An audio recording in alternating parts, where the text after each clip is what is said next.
The unsinkable Titanic didn't go down peacefully, which made finding its final resting place all the more difficult.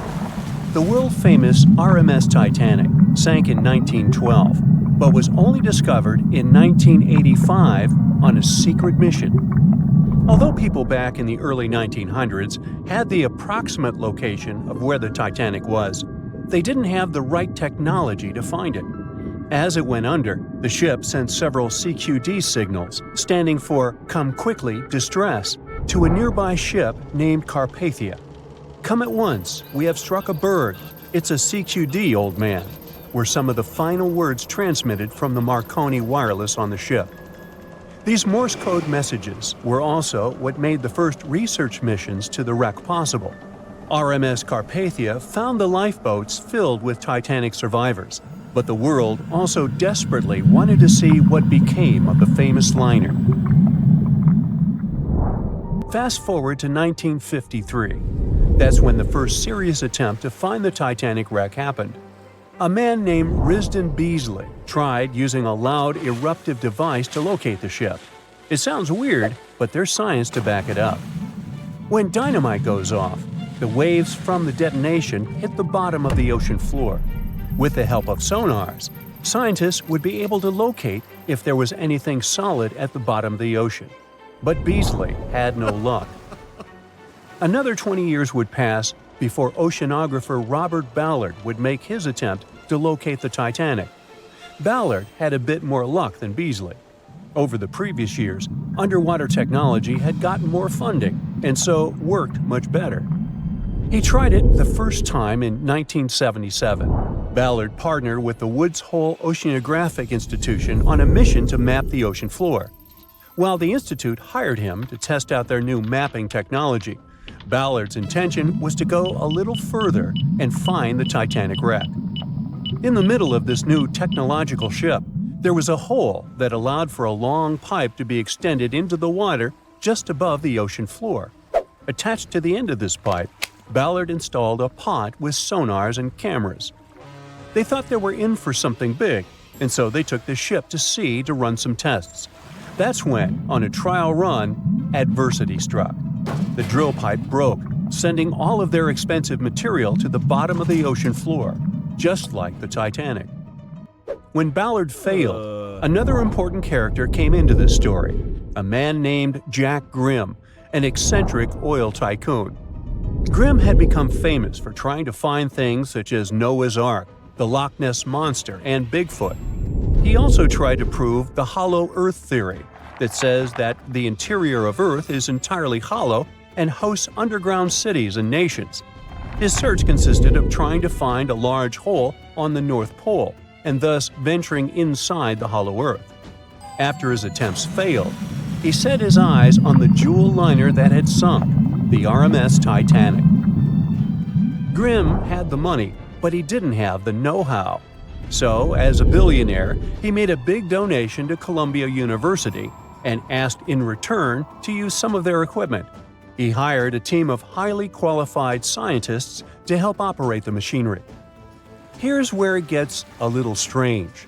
Jack Grimm was a believer in folklore and non-conventional ways of doing things. So, he brought a monkey on board and surprised the research team.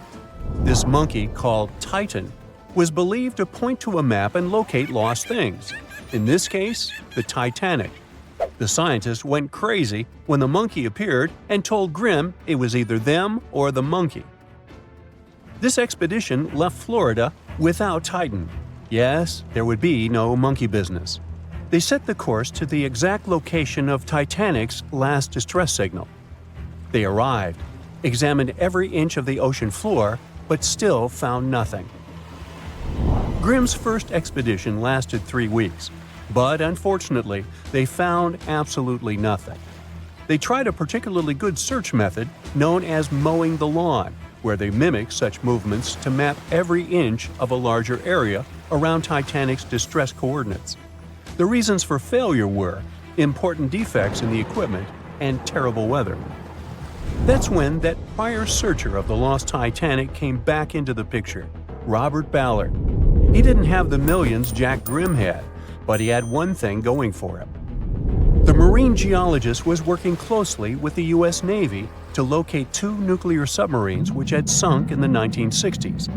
Ballard himself says he was living two lives, one as a researcher and the other as a Navy intelligence officer. The deal was simple. He'd have a green light to search for the Titanic after he found the two missing submarines. To find Thresher and Scorpion, he used an unmanned submarine vehicle called Argo. Argo was like a little snow sled. It was attached to a bigger ship that sailed above the water.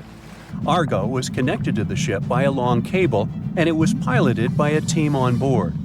The sled had sonars and cameras that provided real-time imaging of the ocean floor, so it was a real advancement on other attempts. After much thinking, he had a eureka moment. He supposed the force of the wreck should have left a comet trail that led back to the ship. While searching for the Titanic, most people had tried to find the ship itself. But until then, it had been trying to find a needle in a haystack. That's why Ballard's logic was so brilliant. He needed to invert the order. He had another obstacle on his hands: time. He could only look for the ship after finding the lost subs. And by the time that happened, he had 12 days left. He teamed up with another scientist, and they applied the mowing the lawn method to map the ocean bed. Another important piece of information that most researchers left out was that there was a sea current moving south on the day of the disaster. This meant that the debris field should be south of the distress signal coordinates. To save time and resources, he would do a quick reconnaissance of the ocean floor, spacing lines more than 3 miles apart to look for debris fields. He also relied more on the camera visuals than on the sonar signals. His team took turns piloting Argo and watching the video. Days rolled by, with nothing but the empty ocean floor showing up. Until the rocks they were used to seeing started to look like man-made debris. Suddenly, there it was, the Titanic's boiler. Ballard was right. The debris field would take them back to the ship. After 73 years of searching, they had finally found the Titanic wreck.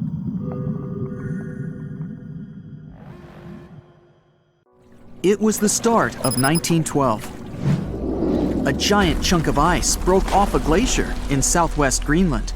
The ice was made up of snow that had fallen thousands of years before the event, perhaps as far back as when mammoths still roamed the earth. The iceberg started its journey. It was a huge thing, more than 1,700 feet long and weighing over 75 million tons. It was also a very peaceful chunk of ice. It steered clear of ships and busy transport routes. And then, it somehow floated much further south than other bergs did. Our iceberg was lucky. Others melt long before they get to these low latitudes. Out of up to 30,000 icebergs that drift away from Greenland's glaciers, only 1% ever make it all the way to the Atlantic. Even after melting into the water for months, this massive block of ice was still almost twice as heavy as the Golden Gate Bridge. The iceberg's top part was towering 10 stories over the ocean surface. Several days before our iceberg made it to the Atlantic Ocean, a magnificent ship left port.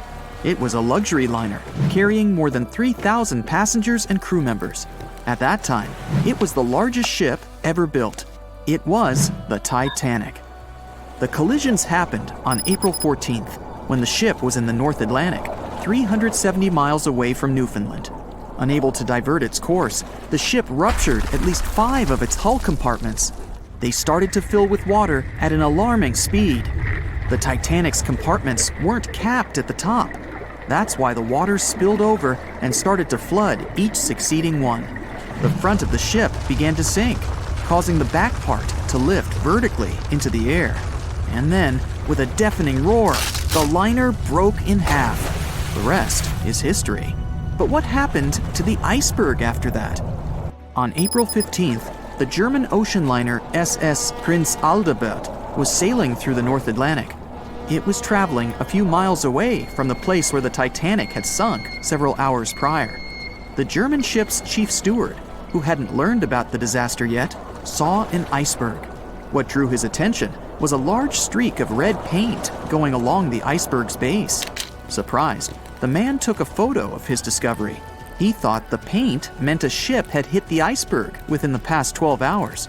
The next person who saw the iceberg and took another photo of it was the captain of a vessel laying deep-sea telecommunication cables. The ship was sent to help in the area where the Titanic had sunk. The captain later claimed the iceberg he'd seen had been the only one in that area, plus the red paint. It wasn't difficult to connect the dots. In 2015, one of these photos sold at auction for over $32,000. And still, experts are unsure whether the image really shows the infamous block of ice. It might be a simple iceberg that had been floating nearby at that time. The great unsinkable ship was gone, sunk into the bottom of the North Atlantic, where it remains to this day. But the iceberg continued on its way, perplexing a few witnesses and slowly melting into the surrounding water. It would vanish completely before the end of the year. Have you ever wondered how much of the Titanic is left these days? Now, if you haven't been living under a rock, you probably know that it's been over 100 years since the world's most famous ship turned into a wreck. The RMS Titanic, the world's largest sea liner from the beginning of the 1900s, sank during its maiden voyage, just a few days after leaving port. The ship struck an iceberg on April 14, 1912, taking down over 1,500 passengers of more than 2,200 who were on board the liner at that time. As shocking as this may sound, the Titanic took over 3 years to be built and only 3 hours to sink. And if it were today, the ship would have cost over $210 million to be made. It was last seen on the surface of the Atlantic at 2:20 a.m., and for many decades, that was the last time people saw it. It wasn't until 1985 that the whereabouts of the ship were discovered by oceanographer Robert Ballard, and some parts of the Titanic became visible once again. One of the first discoveries made by Ballard's expedition was that the ship was indeed torn in half before sinking.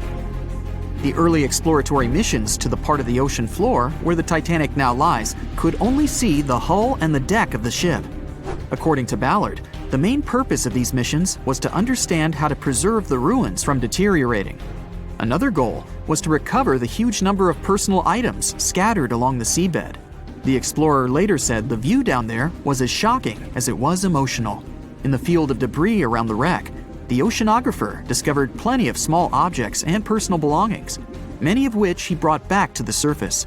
There were shoes, some fancier than others. There were pieces of clothing that belonged to crew members, and there were huge propellers. If on the surface they gleamed and shined, on the ocean floor they were embedded and devoured by sand. Ballard pointed out that the area where kitchenware was scattered measured more than a mile in length.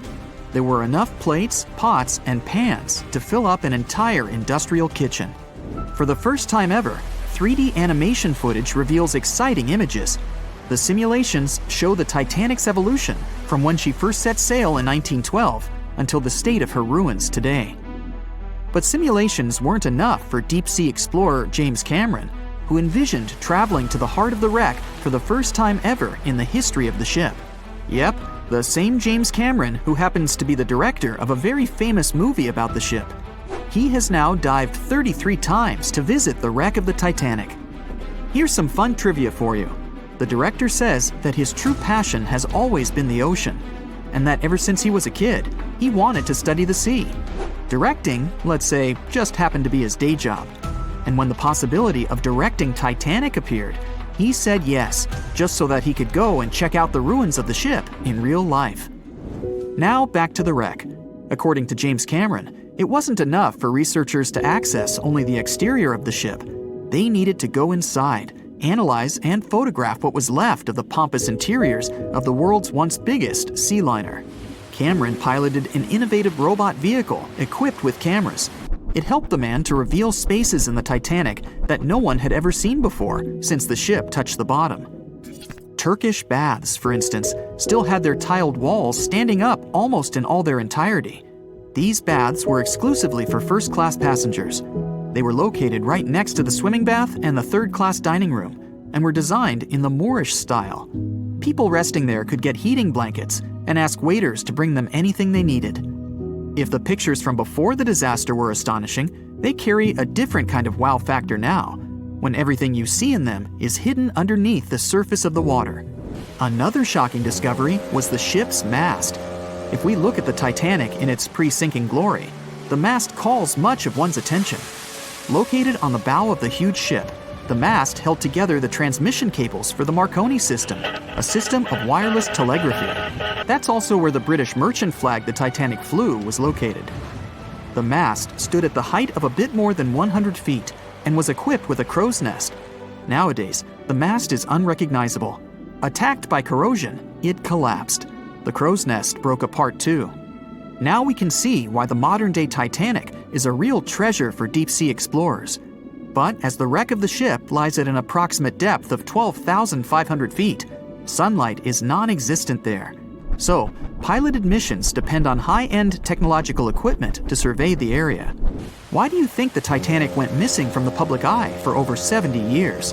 Well, because at that time, technology wasn't advanced enough for people to go down there, as well as bring back good footage of the wreck. Filmmakers were the ones who drove this technology to its advance by trying to film underwater. They began by building boxes to put their cameras inside. And now, deep-sea photography is highly advanced and allows us to marvel at the awesomeness of underwater life. Of course, taking pictures under the sea is no easy feat. For one thing, to withstand that crazy underwater pressure, submarines need to be really strong and have thick walls, no thinner than 11 inches. Plus, explorers need to understand how to film and photograph when there's almost no light around. There was another thing that made documenting the Titanic even more difficult. When the wreck of the ship was rediscovered by scientists, it was covered with red-colored rusty bacteria that made it even harder to take good pictures. As it happens, the color red does not reflect well underwater, which is unfortunate for photographers. For this reason, human-operated vehicles that go down to tour the ruins are equipped with powerful lighting devices. When you see some parts of the ship from afar, they look as if reddish-brown wax has been dripping all over the Titanic's ruins. But in reality, these icicle-shaped structures are colonies of microorganisms. When the ship sank, it brought down with it an enormous amount of bacteria that hadn't existed at the bottom of the ocean before. But now, these bacteria, together with the extreme conditions at the bottom of the ocean, have turned into a disastrous combination for the ruins of the ship. These red colonies of microorganisms actually feed off of iron and steel, which is basically all that is left of the Titanic. One kind of those microorganisms are bacteria called Halomonas titanicae. They can eat up to 220 pounds of iron per day. This makes the Titanic a colossal food source for them. There have been lots of speculations regarding the life expectancy of the ship's wreck after researchers discovered this bizarre rust. But according to Cameron and his research team, the Titanic isn't going to disintegrate anytime soon. In one of the latest expeditions down to the wreck, a piloted vehicle was funded to identify specifically one stateroom. It belonged to a very important passenger, Sir Benjamin Guggenheim. Yes, just like the museum. Guggenheim was the son of a mining magnate and a member of the elite group that boarded the transatlantic journey of the Titanic. Born in Philadelphia, Guggenheim was traveling back home to the US. But, as we all know, he never made it to his final destination. For the price that ranged from 400 to 800 pounds back in 1912, the equivalent of 84,000 pounds nowadays, one could book accommodation that was called a stateroom. Staterooms on the Titanic were the most luxurious kind of first-class rooms. They were located on the B or C decks and were decorated in more than 11 different styles, ranging from Jacobean, Georgian, Italian Renaissance, and the list goes on. These rooms were filled with carved paneling and marquetry made from exotic and rare kinds of wood, such as mahogany, oak, and so on. Guggenheim occupied one of these luxurious rooms, and 100 years later, one of his descendants funded an entire mission just to locate the precise stateroom the man stayed in. This expedition turned into a documentary for National Geographic, and they did manage to identify which stateroom was Guggenheim's, so kudos for them. Back when it was built, the Titanic was one of the largest and most luxurious passenger ships, with high-class features like a grand staircase, a swimming pool, and a gymnasium. People thought it to be unsinkable because of its advanced safety devices. Its tragic sinking on its maiden voyage in 1912 proved it wasn't at all the case. It wasn't until 1985 that the Titanic's wreck was finally rediscovered using state-of-the-art sonar technology. Ever since, thousands of items have been recovered from the Titanic, many of them being put on display or sold for auction. Things like jewelry, a life jacket, a menu from the ship's restaurant, or even a sample square of carpet from the first-class stateroom have all baffled the public and told stories of the many on-board people. Scientists have even tried to come up with strategies to get the Titanic back up. Not because they want to put it up for display, but so it can be properly studied, and more importantly, to stop it from getting more and more damaged at the bottom of the ocean. Some have suggested filling the wreck with ping pong balls to make it float, while others even considered injecting it with 198,000 tons of Vaseline. Another creative solution was proposed, the idea of using a giant claw or scoop to lift the Titanic. Nobody came up with this device. Using 500,000 tons of liquid nitrogen to trap it in an iceberg that would float to the surface was also considered, but all these potential strategies had to be eventually let go, since the Titanic is way too fragile to ever be recovered. As the Titanic's iconic bow railings are in danger of collapsing, metal-eating bacteria continue to chew away at the ocean liner's wreckage. An undersea exploration company plans to gather data about the ship's deterioration in annual expeditions. They hope this will help them learn more about the Titanic, and also more about the ecosystem that shipwrecks create. The over 100-year-old ocean liner is also being damaged by deep-sea currents daily. Some experts predict that the ship could disappear in a few decades due to holes in its hull. The deck that passengers crowded on as the ship sank has caved in. The gymnasium near the grand staircase has also fallen in, and a 2019 expedition found that the captain's bathtub, which became visible after the outer wall of the captain's cabin fell away, is no longer there. Those annual expeditions also gather data about the creatures living at the site, including crabs and corals. Surprisingly, many species have only been seen there at the Titanic wreck, so scientists are curious to find out more about them. The most famous out of all these creatures is the Halomonas titanicae. It's a bacteria, and it was discovered on the wreckage of the Titanic. What's interesting about this creature is that it's able to thrive in extremely salty environments. It's also been resistant to several antibiotics, unlike other types of bacteria. It's probably because of this superbacteria that the deterioration of the ship's iron hull happened so fast. The expedition will also look at the debris field and its artifacts. On the site, there are still traces of little personal items like clothes and luggage. One of the most interesting stories about Titanic artifacts is that of the passengers' shoes. Most of the Titanic items that have been lost at sea deteriorated or disappeared completely. But not the shoes. They seem to be able to resist the harsh conditions. On top of that, the leather in most shoes is perfectly preserved, probably because of tannin, a substance used in the tanning process of leather. It helped the shoes resist the damaging bacteria found underwater. All this exploring might have gotten you all excited. If that's the case, I have some good news to share. You might even be able to join the expeditions. To personally explore the Titanic, you have to plan ahead and apply to be a mission specialist with OceanGate, the company responsible for the journey. However, this experience does come with a high price tag of $250,000. Despite the cost, this once-in-a-lifetime experience is in high demand because of the limited spots available.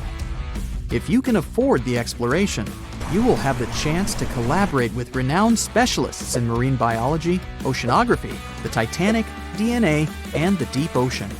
Accommodations and meals on the dive support vessel are also included, as well as training and guidance from specialists before and during the mission. Lastly, you don't even need to bring your own gear, as the expedition equipment is included as well. Sure, ships have evolved and modernized over the years, and these days we have technology that is way better than that available on the Titanic. But this ship remains an amazing piece of history because of its many unusual features, like the fact that the Titanic's whistle was loud enough to be heard over 11 miles away, or the fact that the ship's hull was painted with a special mixture of red lead and linseed oil, which was believed to be effective in preventing the growth of seaweed and other marine organisms. However, despite popular belief, the ship's iconic fourth smokestack was not functional and was only used for ventilation and aesthetics. Probably one of its biggest flaws was its number of lifeboats. Despite its size and luxury, the Titanic only had 20 lifeboats on board, which were not enough to save all of its passengers and crew once it hit the iceberg. The Titanic may be the most famous shipwreck, but it's not the only one. The fleet of Kublai Khan tells a similar story. This one was a large naval force commissioned by the Mongol ruler Kublai Khan in the 13th century. The fleet was intended to travel to Japan and establish the Mongols as powerful rulers in the region. However, in 1281, the fleet was supposedly caught in bad weather and was seriously damaged, with many ships being destroyed. Legend has it that the fleet was torn down by a massive typhoon that came to be known as the kamikaze, or divine wind. This strong storm was believed to have been sent by the higher spirits to protect Japan from the Mongols. The truth about its disappearance remains a mystery to this day. However, the wreckage of the fleet, or parts of it, appears to have been discovered in the 1980s by Asian archaeologists. They dug across the site and studied the remains of the ships at a location near Imari Bay. The shipwreck is, to this day, considered to be an important archaeological discovery. That's because it informed us how well prepared the Mongols were back in the day in terms of their ships. Another tragic story is that of the RMS Empress of Ireland. This was a British passenger ship that operated until May of 1914. This is when the ship was sailing from Quebec City to Liverpool, but it ran into the Norwegian collier SS Storstad in the fog off the coast of Rimouski, Quebec. The collision caused a large hole in the side of the Empress of Ireland, and the ship began to quickly take on water and sink. The crew and passengers were caught off guard, and many were unable to evacuate in time. In total, 1,012 people were lost in the disaster, making it one of the worst maritime collisions in Canadian history. Rescue efforts were hampered by poor visibility and the fact that many of the lifeboats were damaged or unusable. Only 465 people survived the sinking, and many of them were rescued by the Storstad, which had remained in the area despite its damage. The sinking of the Empress of Ireland was a national tragedy in Canada, and it led to changes in maritime safety regulations and the establishment of a Coast Guard. The ship still lies at the bottom of the St. Lawrence River, where it has become a popular dive site for enthusiasts.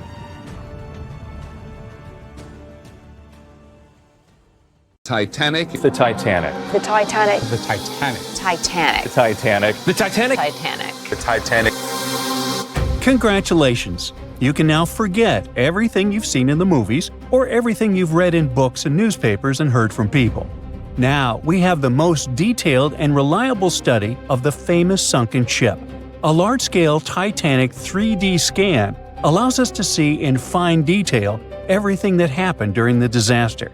And rest assured, there was a lot going on there that you've never heard of. Are you ready for Titanic new discoveries? Let's go! There's a fat chance, or a thin chance, take your pick, that there are no people here who haven't heard of what happened. But just in case, here's the quick backstory. On April 10, 1912, the giant cruise ship Titanic sailed from Southampton, England to New York City. 4 days later, the ship collided with an iceberg and sank in the freezing waters of the North Atlantic. It was one of the most tragic and biggest disasters in the history of sea voyages. Since then, the wreck of the giant ship has been lying under a layer of icy water. For decades, people wanted to get this ship from the bottom many times, but they never fully tried. Passenger stories, documentaries, and books have given us a complete picture of what happened. But the only witness that can tell us about those tragic events is the ship itself. And some people decided to ask it about that night. A group of experts, oceanographers and cinematographers, recreated a virtual version of the events and showed it in the documentary Titanic: The Digital Resurrection. This is the most detailed digital reconstruction of how the Titanic sank ever made. To create it, specialists from the Magellan Company sent marine robots to the bottom where the ship lies at a depth of 12,500 feet. In such a place, all objects experience immense water pressure. To better understand how great it is, imagine the weight of a heavy barbell on your fingertip. Experienced divers with standard scuba gear can only swim at depths up to 130 feet and a little deeper. So it's a challenging, almost impossible mission to descend to such a depth and conduct research. It's dangerous for people. That's why the team of specialists sent robots there. Equipped with cameras for deep-sea surveys, they took more than 700,000 photos and videos in 4K resolution. They were collecting data for 3 weeks, exploring every part of the ship. Eventually, they had about 16 terabytes of data. Now, 1 terabyte is 1,000 gigabytes. Is that a lot? The largest game on PC, Microsoft Flight Simulator, weighs about a half a terabyte, and it has maps of the entire planet to create a realistic flight simulator. Still, this huge program weighs 32 times less than that Titanic scan. Imagine how detailed the model of the ship and the simulation of the disaster turned out to be. Moreover, the team combined all this information with the drawings of the ship.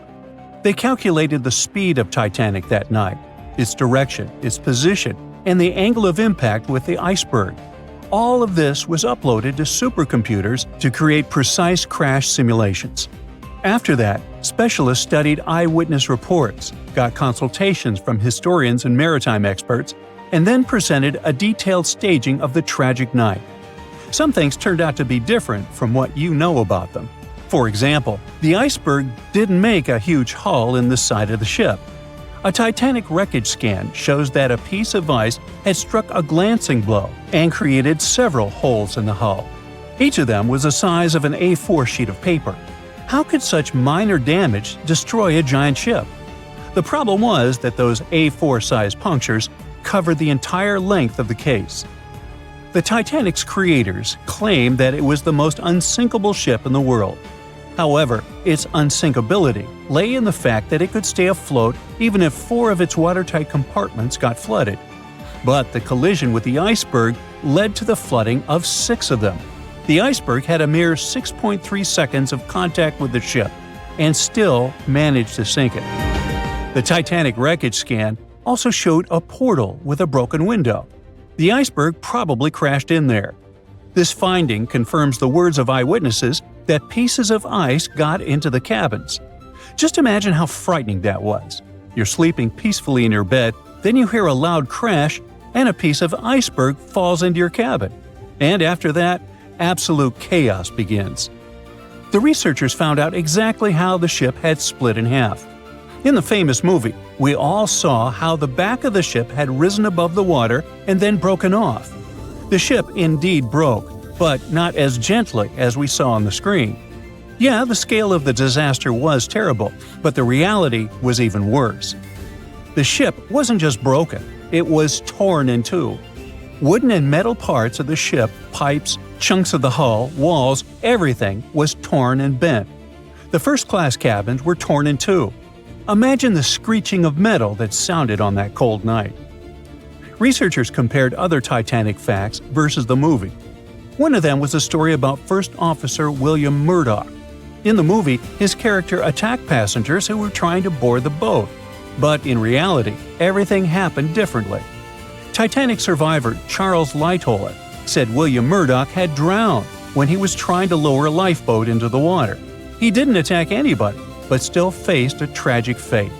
There are no exact details, but high-resolution scans have confirmed this version. But one of the most impressive and heroic tales that happened on the Titanic occurred in the boiler room. With the help of robots, experts discovered that one of the boat's steam valves had been left open. This finding only confirms eyewitness stories that the engineers stayed in the boiler room for more than 2 hours after the collision with the icebergs. This group of brave people maintained a power supply until the very end.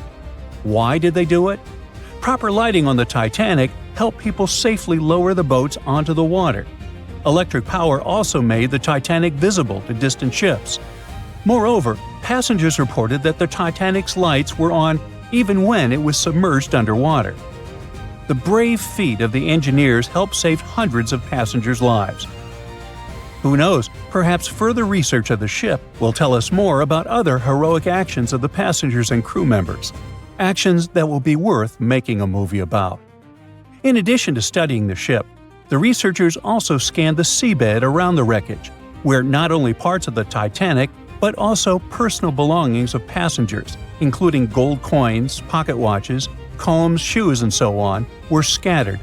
By the way, many of those items have been raised from the bottom and sold at various auctions. You can also see some artifacts from the ship in specialized museums. One of those is called Titanic Belfast and is located in Northern Ireland. It is open to the public. A digital replica of the ship not only shows us how the Titanic sank, but also literally saves the ship. The condition of the wreckage is getting worse every day. Gigantic pressure, cold temperature, water, and marine life, all of this is slowly destroying the vessel. Oh yeah, some companies that organize dive trips to the ship for tourists also pose a danger to the ship. It turns out that there are a lot of people who wanted to go down inside a submersible to the legendary wreck. As a result of some of these excursions, parts of the ship were damaged. Experts predict that within the next 40 years, the unlucky liner may disappear completely. Fortunately, the Titanic 3D scan has provided such a level of detail that you can imagine walking inside it. This means that the tragedy will never be forgotten. Of course, 10 videos like this one won't be enough to cover the full scope of the work that the filmmakers have done. Fortunately, the documentary, Titanic: The Digital Resurrection, is available for viewing. You can watch the movie and also study the 3D models of the ship. Who knows? Perhaps you can make new discoveries. In the Titanic movie, you won't see any fumes above the fourth funnel of the legendary ocean liner, and it's not a mistake. Back in 1911, the year before the Dream ship's departure, large ships would mostly sail with 4 chimneys. They needed those to draw heat and fumes from their massive boilers. The Titanic was a real engineering gem that only needed 3 chimneys to function. So the fourth was added for balance and more impressive looks. The White Star Line thought the public would have been disappointed to see only 3 pipes on the greatest ship of all time. The Titanic's sister ships, the Olympic and the Britannic, also had 1 fake funnel each for the same reason. The dummy chimney wasn't completely useless and served for ventilation. It took out the fumes from the machine spaces in the lower decks and from one of the first-class general rooms. 1 big ventilation funnel, instead of several small ones, helped to declutter the upper decks and left more open space for passengers to enjoy their strolls. When Titanic went down, the funnels, each weighing 60 tons, went down with the rest of the ship. They were made extra tall to make sure the passengers weren't covered in the soot being ejected.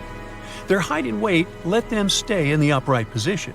The forward funnel, followed by the others, fell only when the ship went for the final dive. Those chimneys were much lighter than the bow, so they spread among other debris. The light material they were made of flattened once it hit the bottom, and the iron-eating bacteria living deep down took care of it later. The bow of Titanic remained intact when it hit the seabed, but the stern was completely mangled. When the famous ocean liner hit that iceberg, things got really messy. It took the future movie star a whole 2 hours and 40 minutes to submerge completely. The collision let water flood 6 out of 16 watertight compartments. As the water gushed into the starboard side, the ship started to tilt down in the front and a bit to the right. By midnight, the damaged compartments were spilling water into others, and it was chaos because these compartments were only watertight horizontally. Soon enough, water started flooding through the anchor chain holes, and by 2 a.m., the bow was sinking, and the stern's propellers were lifted out of the water. The ship kept flooding until the moment the bow went underwater, and the stern shot up almost 45 degrees. The weight of those massive propellers stressed the ship's midsection. The steel just couldn't handle it and failed. Survivors described that moment as some loud noise, like breaking china or falling gear. That was the Titanic's upper structure giving in. By 12 past 2 a.m., the bow and stern were only connected by the inner bottom structure. Minutes later, the bow, weighing almost 16,000 tons, broke loose from the stern. The stern rose sharply to an almost vertical position and started sinking slowly. By 2:20, it disappeared underwater. The bow was cruising down at about 13 miles per hour and had hit the ocean floor almost a half an hour before the stern. The two parts of the Titanic now lie 2,000 feet apart, pointing in different directions. The bow remained mostly intact, just covered in mud. The stern turned into a tangled wreck because of the implosions it went through during the descent. The air trapped within the structure just couldn't handle the increasing pressure of the water deep down. Signal rockets played a big part in the Titanic's tragedy. When a ship goes down, you're supposed to shoot up red flares to signal trouble. But someone decided to stock Titanic with white lights instead of the usual red ones. So when the ship smacked into that iceberg, the crew fired off white flares. The SS Californian was passing nearby, and his captain knew the Titanic was in a dangerous iceberg zone. The crew didn't spot the sinking Titanic, but they sure saw those white rockets. The radio between the ships was useless because the Californian's operator switched it off. The captain had a gut feeling something was off, so he flashed a Morse code light signal at Titanic. But he received no reply because the Titanic had already gone underwater. There was another ship, Samson, sailing alongside the Titanic. It had plenty of illegally hunted frozen seal meat from Canadian waters abroad, so it was sailing with lights off to remain unnoticed. When they saw the Titanic's white rockets, they thought it was the Coast Guard and zoomed away. Samson didn't have a radio, so they couldn't find out about the ongoing disaster. The crew got the news about Titanic only when they got to the coast of Iceland the following month. There have been many theories to explain the Titanic tragedy, and one of the recent ones says that there was a fire involved. An Irish journalist went full detective for decades, digging into the mystery, and stumbled upon a game-changer. He came across a photo album that had been hiding from the public for a century after the tragedy. In the pictures, taken at the Harland and Wolff shipyard in Belfast, Northern Ireland, just over a week before the liner sailed, you can clearly see a massive 30-foot black spot on the ship's hull. Maloney researched the photos and eyewitness testimony from the time and claimed that a fire spontaneously broke out inside of one of Titanic's enormous coal bunkers. It was raging for a whole 3 weeks and messed with the metal, critically weakening a crucial segment of the ship's hull. Back then, most ships had just one hull, so it was the only skin the Titanic had. That's why the Iceberg managed to punch a hole through the ship so easily. If it hadn't been for the fire, the Titanic might have shrugged off that iceberg collision. The company operating the liner knew about the fire, but they decided to conceal that fact. They didn't want any negative stories in the press as they faced some serious competition in transatlantic voyages. The Titanic was sold out, so they stocked up on coal and made it sail. The moon might have also played a role in the sinking. Our satellite heavily affects tides on the Earth. The closer it is to our planet, the stronger the tides are because of the increasing gravity of the moon. Back in 1912, the moon was so close it made several glaciers in Greenland break apart. Massive chunks of ice that broke off from the glaciers started floating south. The supermoon event came just 6 minutes after a spring tide. During new and full moons, the alignment of the moon, the Earth, and the Sun makes their combined gravity reach its peak. And the day before, our planet had come the closest to the Sun that year, which made the gravity even stronger. This mixture of events created perfect conditions for one of the most powerful tides in history. It created the perfect conditions for the icebergs breaking off from Greenland's glaciers to move freely. Opponents of this theory say that the difference in tidal force wasn't actually that big, and it couldn't have been the main cause of the sinking. The iceberg tore down the side of the ship, leaving a huge opening in the hull. It wasn't a continuous rip, and damage was caused in several places. Some experts believe the ship would have survived the iceberg if it had hit head-on. The Titanic had watertight compartments designed to prevent flooding in case of a collision. Only the first 3 or 4 of these compartments would have been flooded. This could have helped save a lot of lives. Supporters of this theory put the blame for the disaster on First Officer William Murdoch. Huge, fast-moving ships don't just turn in a matter of seconds like a speeding car. It takes minutes. When Murdoch realized the collision was inevitable, He tried dodging left to avoid a direct hit, but despite his efforts, the ship still collided with the iceberg. You know the rest.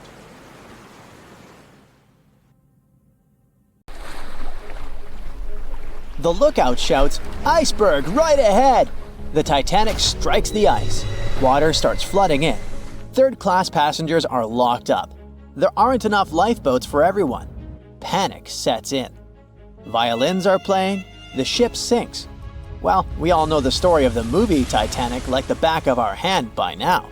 But what if I told you that Hollywood lied to us? To tell the real story of what happened that freezing night in 1912, we need to rewind a bit.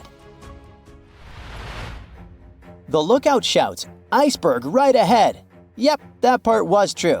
Just before 11:40 at night, Frederick Fleet noticed something darker than the sea directly ahead.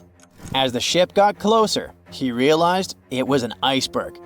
The engines were quickly reversed and the ship turned sharply. Instead of hitting it head-on, Titanic scraped along the side of the berg, sprinkling ice on the forward deck. If you remember, in the movie, Jack and Rose are having a romantic moment when they feel the ship shudder after hitting the iceberg. Everything shakes as if they were in the middle of a light earthquake. Some real-life passengers reported feeling something similar after the impact, but according to Titanic survivor Frank Prentice, it wasn't exactly like that. He said there was no impact as such, and it all felt more like slamming on your car brakes. The ship stopped, and that was that. Some people even slept right through the collision, confirming that there wasn't such an abrupt impact. Mr. Prentice, curious about what had happened, left his cabin and went out to the deck. When he got there, all he could see was a little ice on the surface, not the towering iceberg that Jack and Rose saw. But as we all know by now, the real damage happened below the waterline, where the iceberg had a jagged spur that slashed a 300-foot gash in Titanic's hull. Once the crew realized how severe the damage was, they immediately began sending distress calls to nearby ships, asking for help. At some point in the movie, the radio operator goes to the captain and says there is only one ship nearby, the RMS Carpathia, which later ends up rescuing many passengers. But in real life, there were more ships around. It's believed that the SS Californian was only about 23 miles away. This ship might have actually seen the Titanic sinking, or at the very least, seen its rockets exploding high in the sky. Yet, for reasons we will never fully understand, they didn't try to help. Let's get back to the story. Now, people need to get off the ship. At 12:45, lifeboat number 7 was the first to be lowered. Just like in the movie, women and children were told to go first. But in reality, some women were hesitant and even refused to get into the lifeboats. Mr. Prentice said this happened mainly for two reasons. First, these lifeboats were high and passengers were terrified of the 70-foot drop from the deck to the ocean below. And second, most women didn't believe the Titanic would actually sink. It was called unsinkable after all. So the idea of getting into a lifeboat seemed pointless at the time. This mindset probably explains why Eloise Smith, a first-class passenger, recalled that there was no panic or chaos at first. Other survivors backed this up, saying that no women or kids were crying. But one thing that was indeed concerning, at least for the crew, was the possibility that the lifeboats might buckle under too much weight. This is one of the theories why the first few lifeboats left carrying only a fraction of their full capacity. Like lifeboat number 7, which only carried 27 people in it, even though it could hold up to 65. In total, Titanic had 20 lifeboats, which could carry about half of the 2,200 people on board that night. But that didn't happen. And now we know the passengers had no idea there weren't enough for everyone. As women were calmly getting into the first lifeboats, musicians headed up to the deck. Their only goal was to play and keep the passengers calm. That's a pretty well-known fact. But the real story is that some survivors said they never saw or heard the band. No violinists whatsoever.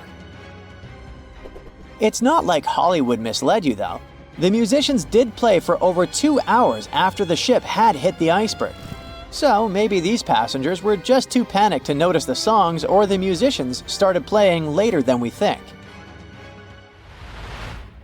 Now, it's time to talk about the terrible treatment that third-class passengers received.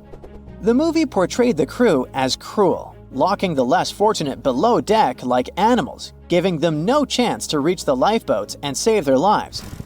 But the official inquiry into the disaster suggested that wasn't true. I mean, yes, fewer third-class passengers survived compared to those in first and second class, but there were other factors at play. Many third-class passengers were reluctant to leave the ship, clinging to their belongings, and had a harder time making their way up from the cabins, which were at extreme ends of the ship. Some survivors confirmed that they were not locked up. In fact, it was quite the opposite. Mrs. George Wabi, a Lebanese woman traveling in third class, said that when chaos had erupted, some brave crew members and well-dressed first-class passengers had actually helped her get up to the first-class deck and eventually onto a lifeboat. At first, the Titanic was sinking slowly, bit by bit.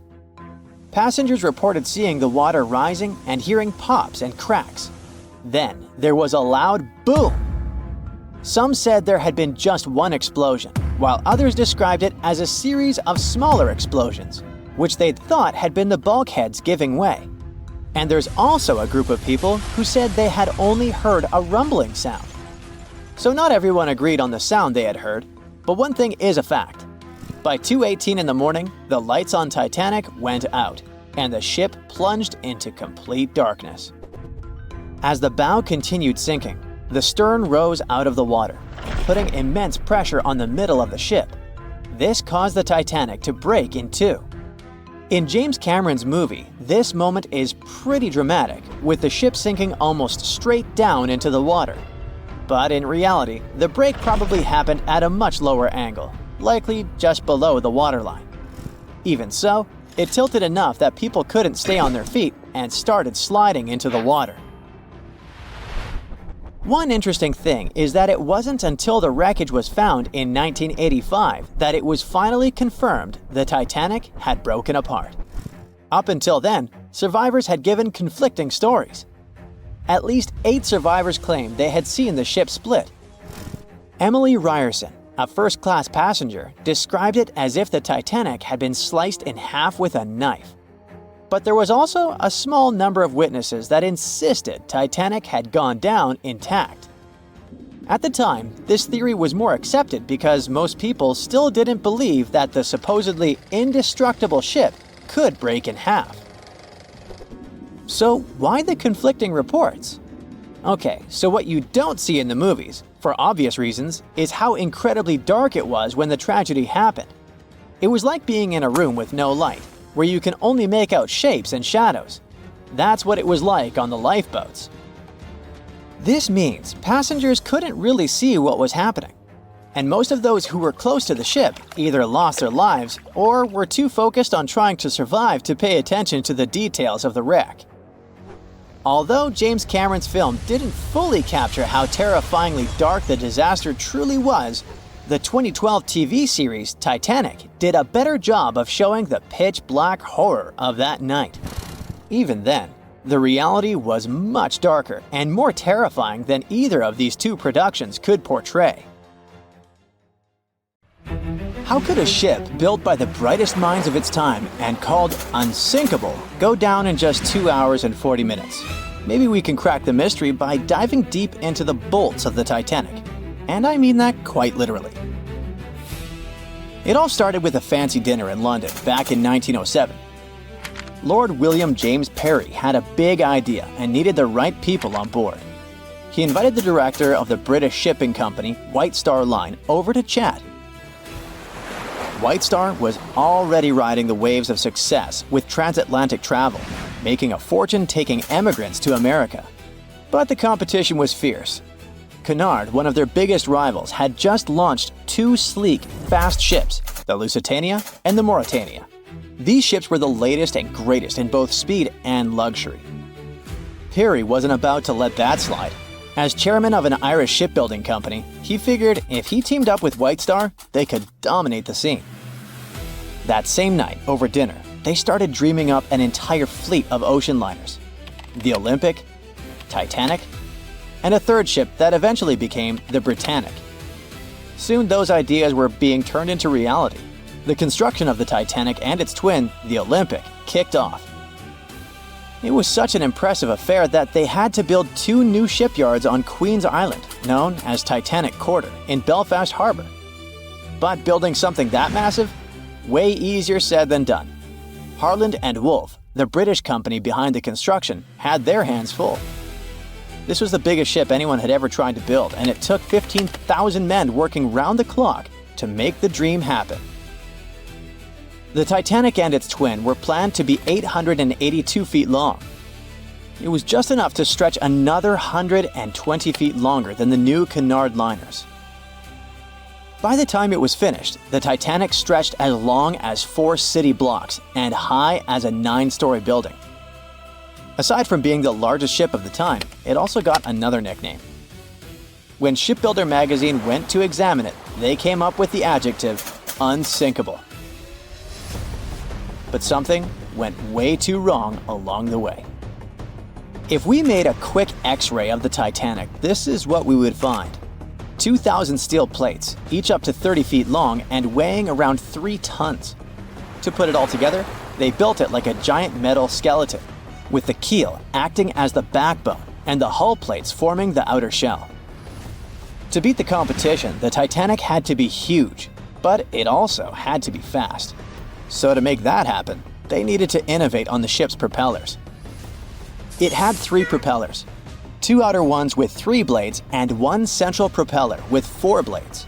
The outer propellers, which were massive at 23 feet in diameter, were powered by the ship's steam engines.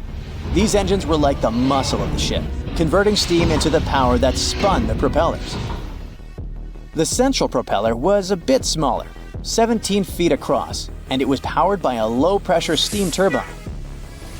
The combination of engines and turbine was pretty cutting edge at the time and helped the Titanic cruise at about 21 knots. That's roughly 24 miles per hour, which doesn't sound too fast, but for a ship this size, it was impressive. The propellers themselves were made from manganese bronze, a material chosen because it's strong and resists corrosion. Trust me, this is key when you're plowing through salty ocean water. This engine system could produce up to 46,000 horsepower, which would be the equivalent horsepower of 230 cars combined. To make the ship move, there were 2 large propellers on the sides connected to engines that worked like giant pumps, pushing the ship forward. Then, there was a 3rd propeller in the middle, which worked as a steam turbine, a fancy kind of engine, to give it extra push and use less fuel. This whole setup wasn't just about power, it was also about speed. Other ships had started using the steam turbine a few years earlier, but since the Titanic was bigger and heavier, its system had to be extra powerful to keep it fast, stable, and comfortable for everyone on board. So after 2 years of really hard work, the Titanic was ready for its first trial run. On May 31, 1911, a crowd of 100,000 people stopped to watch the Titanic slide into the River Lagan. Lord Peary was joined by American millionaire J.P. Morgan, who had acquired financial control of the White Star Shipping Company. The Titanic floated for the first time, but it took another year to fit it out, which is basically shipbuilding speak for turning that giant steel skeleton into a luxurious floating palace. It had it all. A heated swimming pool, Turkish baths, palm trees in the cafes, a squash court, a first-class dining salon that could fit 554 people. According to some reports, the most luxurious suite aboard the Titanic was booked by an American named Charlotte Drake Cardezza. She paid $2,500 in 1912. Even in today's money, that's a pretty penny for a trip. But if we make a conversion, it's going to be around $75,000 in the 2020s. All for a one-way ticket across the Atlantic. Workers rushed to finish painting and polishing the Titanic by March 31, 1912. The 62-year-old White Star captain, Edward John Smith, went on board to oversee the final tests of the world's biggest ocean liner. The captain even said this would be his last Atlantic crossing. Once he got to America, he would retire. On April 10th, the ship was ready for its maiden voyage. It sailed to Southampton to take on coal and its first passengers. Passenger Sylvia Caldwell asked a deckhand if that gigantic ship was really unsinkable, to which he answered the iconic line that not even God himself could sink that ship. 4 days into the voyage, the RMS Titanic met its fate. Even though the ship got warnings about icebergs, it was gliding super fast in the dark. When the lookouts finally saw the iceberg, it was too close for the ship to stop or turn. Imagine trying to suddenly slam the brakes on a huge car. Now imagine that car was 20,000 times heavier than a normal vehicle and moving absurdly fast. When the Titanic tried to steer away, it ended up scraping the iceberg along its side. Even though the crew tried slowing down and turning, the ship sideswiped the iceberg, ripping open 100 meters of the hull, damaging 6 out of 16 watertight compartments. This caused the ship's front to dip underwater while the back lifted up, just like when one side of a lever gets too heavy. At a steep angle, the ship began to break in half from the middle, which is how it eventually sank.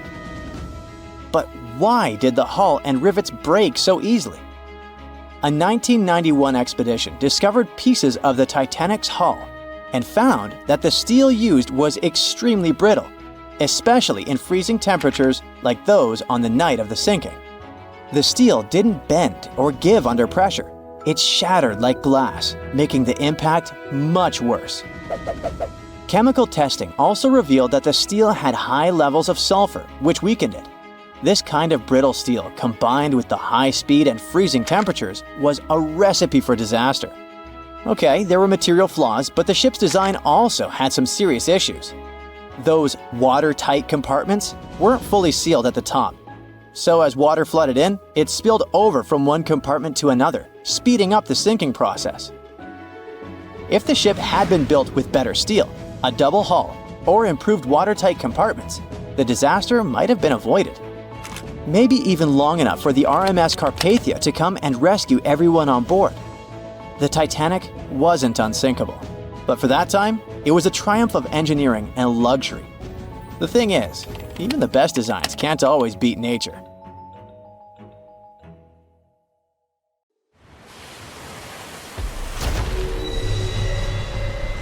Over 1,500 people lost their lives in this part of the ocean, so maybe it's a prudent idea to stay away from it.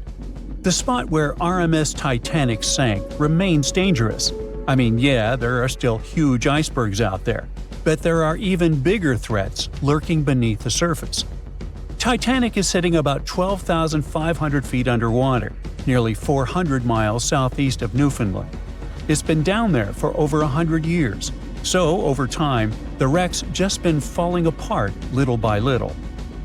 The infamous ship is rusting just like any iron or steel structure would be underwater. Chemically, when you mix iron, oxygen, and water, that combo sets off a reaction that creates iron oxide, and that's what leads to corrosion. So, steel plates, beams, all that stuff is getting weaker. Parts of the liner are caving in, like the ceiling in the captain's bathroom and a section of the railing that collapsed not too long ago. But in the case of Titanic, a lot of that corrosion is actually being caused by iron-eating bacteria. When the Titanic sank, it split into two big pieces, the bow and the stern, which landed nearly 2,000 feet apart on the ocean floor. And now both pieces are covered in this biofilm, a living blanket of bacteria, marine fungi, and all sorts of other microbes. Over time, microbes feeding on the ship's iron have created these things called rusticles, and they are actually speeding up the wreck's decay. Scientists say the stern is breaking down way faster than the bow, mostly because it took more damage when the ship sank. And now, thanks to all that bacterial activity, the stern could be deteriorating as much as 40 years ahead of the bow. So yeah, microbes have been thriving and flourishing down there. If you are a germaphobe, that probably sounds like a total nightmare. But honestly, it's not that bad. For one, they don't even look gross. These rusticles actually look kind of cool, like ice crystals or tiny diamonds clinging to the wreck. And don't worry, you are not in danger. As long as you keep a safe distance from the wreck, no direct contact, and definitely don't go poking around inside, there really is no risk. Speaking of getting dangerously close, we've got to mention the Titan submersible disaster. You know, the one that catastrophically imploded back in 2023 during a trip to the Titanic wreck. Sadly, all 5 people on board lost their lives. Even though this trip was sold as a tourist adventure, going that deep in the ocean is no joke. It's terrifying, cold, and dark. Sunlight gets absorbed by water and can't reach much farther than about 3,300 feet below the surface. Past that point, the ocean is in total darkness all the time. Titanic lies within a region known as the Midnight Zone for this very reason. The few brave people who have visited the wreck say the descent takes over 2 hours through complete darkness. Then, out of nowhere, the ocean floor just pops into view, lit up by the submersible's lights. The second big challenge is actually finding the wreck. At that depth, navigating is no easy task. When you reach the bottom, you really don't know exactly where you are. You're just kind of fumbling around in the dark, knowing that Titanic is somewhere down there, but you can't see it. However, detailed maps of the Titanic site, made from decades of high-res scans, really do help. As the wreck starts to come into view, they can use those maps to stay on track. Plus, sonar and sensors let the crew notice features and objects even if they're way beyond the sub's tiny light pool. For example, the Titan submersible had a sensor called the Doppler velocity log. This one sent out sound waves to measure how fast the sub is moving and how deep it is, based on its distance from the ocean floor. Still, passengers on previous trips to Titanic in this submersible have said how tough it is to find their way once they reach the ocean floor. And we can't forget about the pressure. The deeper you go in the ocean, the more pressure the water puts on everything. And the pressure is crazy high at the Titanic's wreck site. To put it into perspective, it is about 200 times the pressure inside a car tire. That's why submersibles need super thick walls to handle it. So yeah, the water around Titanic has creepy microbes, pitch-black darkness, and insane pressure. But there is one more thing happening down there, and that's unpredictable currents. You're familiar with them. I mean, when you swim in the sea, you can usually feel the currents pulling you from side to side. But the deep ocean has its own set of underwater currents too. They're not as strong as the ones you feel on the surface, but they can still move massive amounts of water around. These currents can be caused by things like wind, differences in water temperature and salt, and even strange storms down on the ocean floor called benthic storms. They can get intense and stir up the sea bottom. Now, like I mentioned earlier, the Titanic wreck is in 2 big pieces, the front and the back, and researchers have been checking out the seabed of the surrounding area. One part of the wreck is near this cold underwater current called the Western Boundary Undercurrent. It flows south and moves mud and sand along the ocean floor, creating ripples and patterns that show how strong or weak the current is. Most of the time, the currents there aren't very strong. They even found sand ripples near where all the Titanic debris landed, like furniture, coal, and just random stuff from the ship. And those ripples are showing a current flowing from east to west. But inside the main wreck site, things get a little wilder. The water flows more from northwest to southwest, probably because all the huge chunks of the ship are messing with the flow. Around the south side of Titanic's bow, the currents get unpredictable too. They keep switching directions, from northeast to northwest to even southwest. It's like the ocean's just doing its own thing down there. Experts think that over time, all this shifting water is going to slowly bury Titanic under layers of mud and sand. Little by little, the wreck could just fade away and disappear beneath the ocean floor. Alright, now it's time to get to the obvious issue here: icebergs. Yep, they're still a problem for ships today. In 2023, around 380 icebergs flowed into the busy shipping routes between North America and Europe. That's a problem. You see, the bigger the iceberg, the easier it is to spot and avoid. Smaller ice is a lot harder to detect, though it's no less dangerous. And that's because the most dangerous part is underwater, where no one can see it. Think about the iceberg that sank Titanic. Passengers saw about 100 feet of it above the water, but it's believed that's only 16% of its total size. Experts say the rest, hidden beneath the waves and much larger than what's visible, could stretch down several hundred feet. Now, the good news is that, unlike Titanic's day, we have much more technology now to spot icebergs in time. Modern ships have radar and satellite imagery that can pick up icy threats hiding in the dark. Some vessels even use sonar and thermal imaging to see through fog, helping the crew to spot icebergs above the surface. GPS and AIS pick safer routes, and monitoring centers around the globe send out real-time alerts, like having a personal iceberg spotting assistant. So, yes, it is a massive upgrade from just relying on binoculars. You won't have to worry about icebergs on your next cruise vacation, even if it passes alongside Titanic's route. But just to be extra safe, try not to travel with anyone named Jack or Rose, and never play the violin while on board. Just saying. Everyone knows the story of the Titanic, but not many people know that Titanic had two sister ships, and that on the night of its sinking, one of them was rushing to help but didn't make it in time. Bad luck seemed to follow the trio of ships, but each one of them had glorious moments that live in the minds of those who sailed in them. Keep on watching to discover a story of awe, ingenuity, and ill fate. And don't forget to click the subscribe button and turn notifications on to join us on the bright side of life. You know how the iceberg hit the Titanic, how the band played to the end, and how the whole tragedy unfolded, but before it happened, it would have seemed an impossibility for such a ship to meet the end it did. None of that could have been foreseen by White Star Line, the company who built the Titanic, who had high hopes for what the unsinkable ship and its sister ships, the Britannic and the Olympic, would accomplish. The Olympic was the first of the trio to make sail on June 11, 1911, heading towards New York. The sheer size of it would wow the crowds. The Olympic's maiden voyage went without incident, and a crowd of 8,000 people in New York got to explore its luxurious accommodations while it was docked there. There were high expectations for the massive ship, but just around 2 months later, the Olympic crashed with the HMS Hawke. The Hawke got the brunt of the damage, as the bow was left flat as a pancake. After the crash, the Olympic made its way slowly back to Belfast, where the Titanic was being constructed. On the dock, people could see the two enormous ships side by side, as parts of the Titanic were used to put the Olympic back in shape. A rare sight to behold.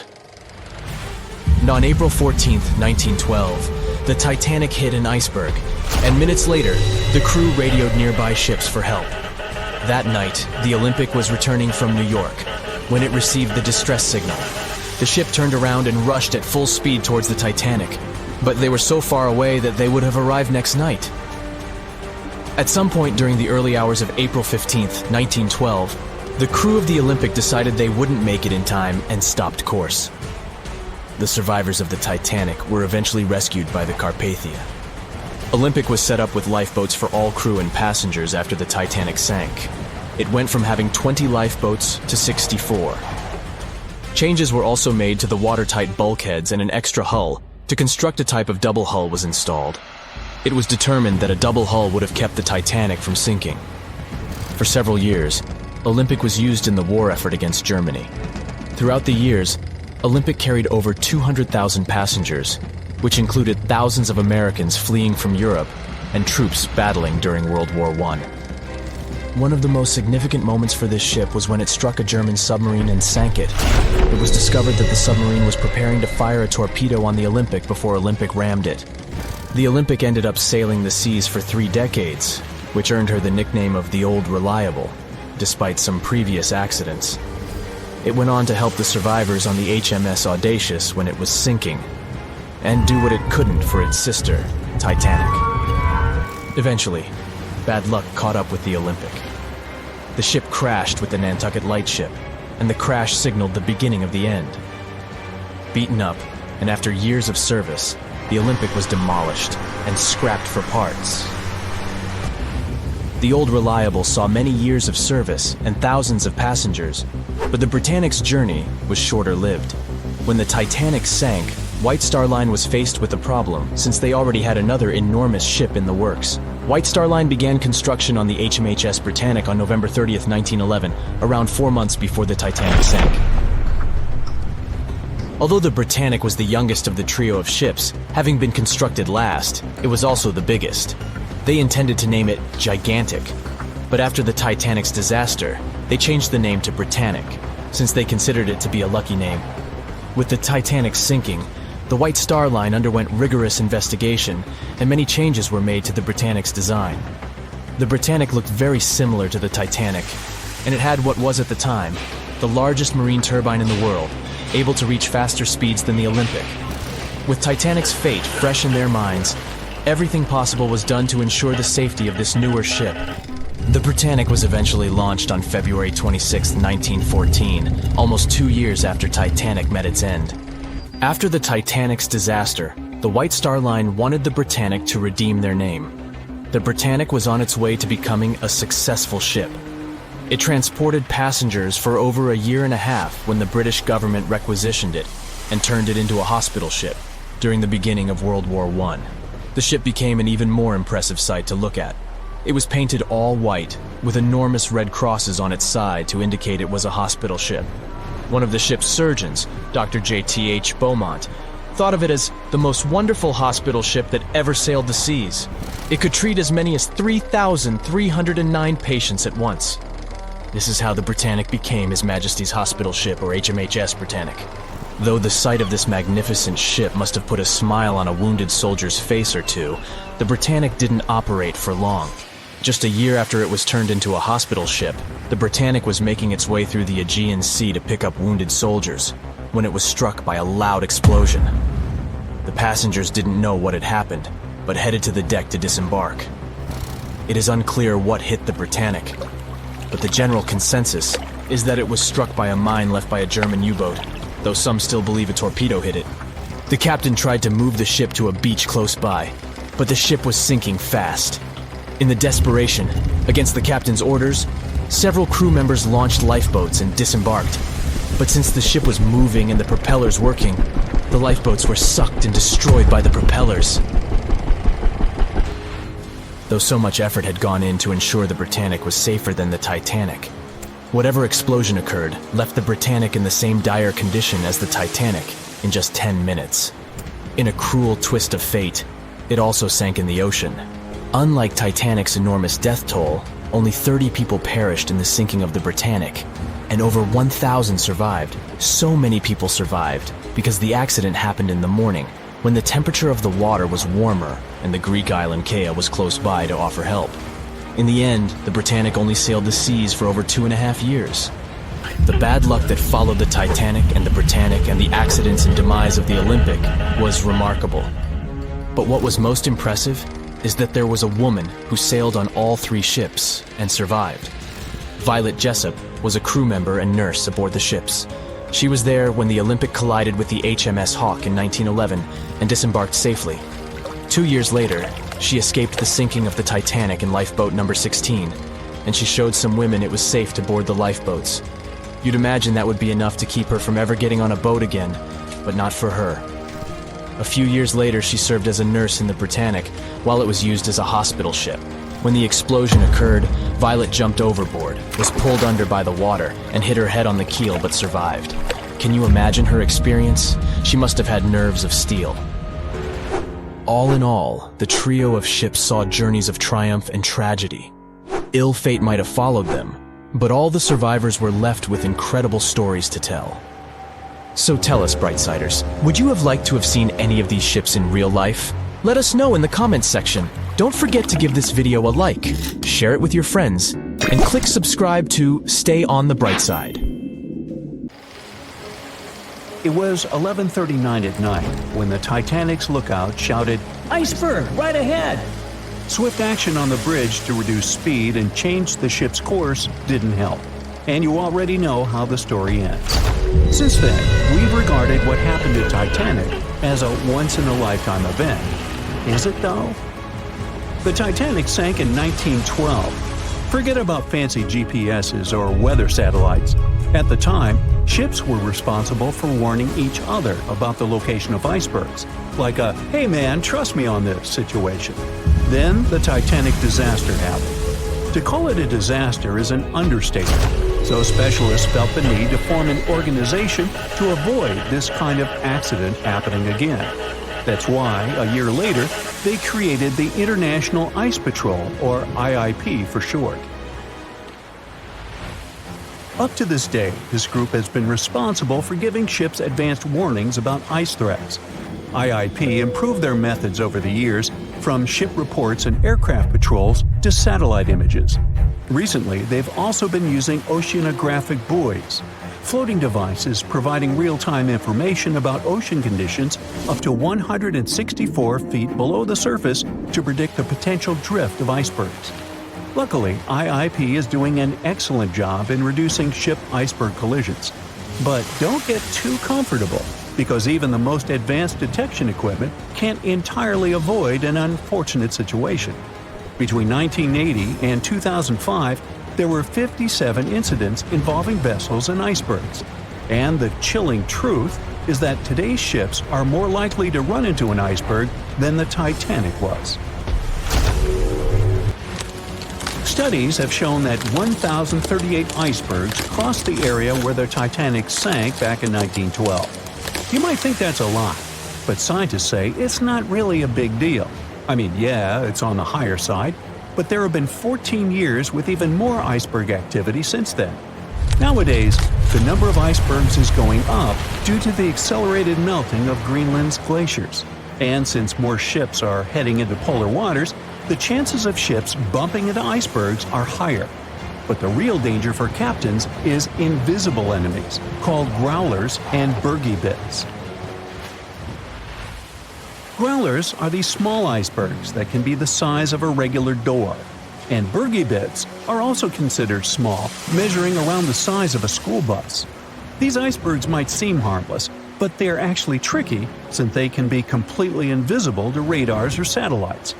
Let's see what happens when a modern cruise ship as big as the Titanic hits one of these small icebergs. Meet the Norwegian Sun, a luxurious cruise ship like Titanic, as it has the capacity to accommodate 2,400 passengers and more than 900 crew members. On July 2022, this cruise ship was on its way to Hubbard Glacier in Alaska when it found itself in the middle of a dense fog. Suddenly, passengers felt an impact and were terrified as the ship experienced a severe jolt. The fog immediately cleared and they realized what had happened. The Norwegian Sun had collided with an iceberg of the growler type. But the outcome was entirely different from Titanic. Thankfully, there were no injuries, and both the passengers and staff reached the Alaskan docks safely. Expert divers checked the condition of the boat, and they discovered that the ship had suffered some damage after the collision, so the rest of the trip was canceled. Now don't stress about packing for your next trip across the Atlantic, because accidents like the one with the Norwegian Sun are really rare. I mean, it's common for ships to encounter ice, but what's unusual is for it to be a problem. Most modern cruise ships wouldn't get physically damaged by an iceberg, and there's a reason for that. You see, the steel used in the Titanic also played a significant role in the disaster. The unsinkable ship, after all, was not so impact-resistant. Back then, the Titanic's hull was constructed using around 2,000 steel plates, which are believed to have been produced in an open hearth furnace. As a result, the steel contained a high concentration of phosphorus, oxygen, and sulfur. High levels of these elements make steel brittle at low temperatures, causing it to fail upon impact. While the steel used on the Titanic was of the highest quality available at the time, it wouldn't meet the safety standards of modern ships, and it was approximately 10 times less safe than what today's vessels use. But the most significant difference between the design of the Titanic and a modern ship lies in how the hull is put together. You see, the Titanic was built using over 3 million rivets for its hull and upper deck structure. So, when it struck the iceberg, the rivets started a chain reaction, causing the entire section of the hull to collapse simultaneously, causing an uncontrollable flood of water. In contrast, modern ships use a method called submerged arc welding, which fuses the edges of metal pieces together, creating a strong and continuous bond. This is safer because if any part of the ship gets damaged, the tear doesn't spread, making things worse. The damage remains contained within that section. Okay, so small icebergs are becoming more common, and vessels have been adapted to deal with them. But there's still one more scenario to consider. What if a huge cruise ship hit an iceberg the size of a 5-story building? Imagine we've just created the world's largest cruise ship on the planet. Let's call it the Bright Seaside. Our floating resort is massive, 4 times the size of the Statue of Liberty. It's longer than the Titanic by 318 feet and carries about 3 times more passengers and crew. And just like the Titanic, our fictional ship can cruise at a top speed of around 23 knots. Now, picture this scenario. The Bright Seaside is cruising at full speed in freezing waters. It's the middle of the night, and the captain doesn't realize that all the iceberg detecting equipment on board isn't functioning. It stopped working 3 days ago. It's very foggy out there, and the lookout also fails to spot a 45-foot tall iceberg. If that whole situation played out, and the ship smacked into the iceberg head-on, well, it could potentially lead to a sinking. But you can see how unlikely that is, right? That's why experts are quite confident in saying that ice isn't likely to sink modern cruise ships. It's also worth mentioning that safety measures have improved a lot since Titanic. A modern large vessel can take days to sink, which provides enough time to keep everyone safe. Crews are definitely better prepared to handle evacuation procedures, and passengers should also go through safety training before cruising.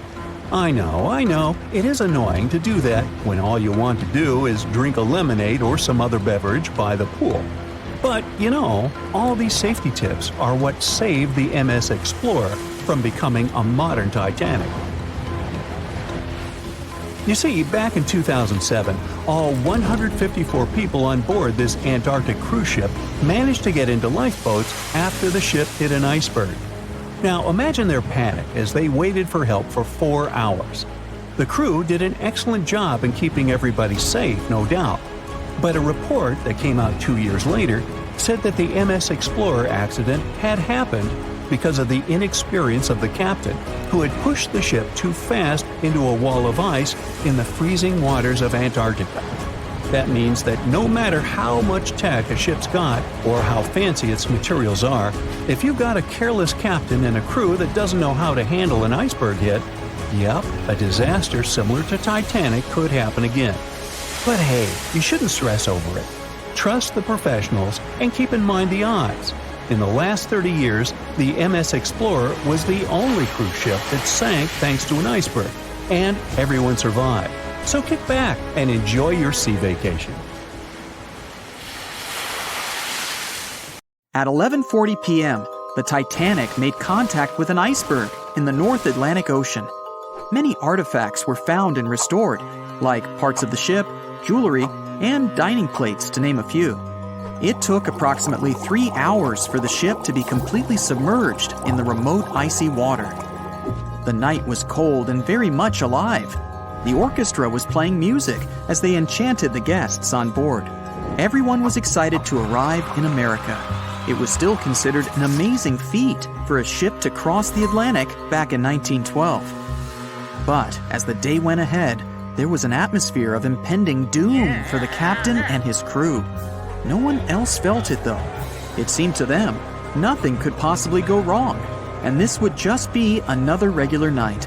To them, the Titanic was unsinkable. The last thing on your mind when thinking about the Titanic is the mail crew. Yes, there were mailmen on board delivering mail to America. It may seem like a pretty mundane occupation, but there was a very tough test to pass in order to be accepted on board. And only a few top candidates would qualify, and those few would get shortlisted and accepted. John Starr March, an American, was one of these mailmen earning between $1,000 to $1,500 a year working on the Titanic. Back in 1912, this was considered to be a lot of money. They were not officially part of the ship's crew, since the mail crew was placed near the third-class quarters. But given their influence and resistance, they were eventually moved and given a private dining area. March got this job since he needed the money to support his family. He found a perfect way to earn some big bucks, working on a large ship traveling across the ocean. He was 51 at the time and came from New Jersey. Sadly, he was on board when the ship sank and didn't make it. But they recovered a pocket watch that gives us a little insight into what happened that fateful evening. It's a gold case engraved with filigree and had a caption saying it was made by the Elgin National Watch Company. On the surface, you'd think this would just make a pretty cool antique sitting over the fireplace, but there are some unusual details about it.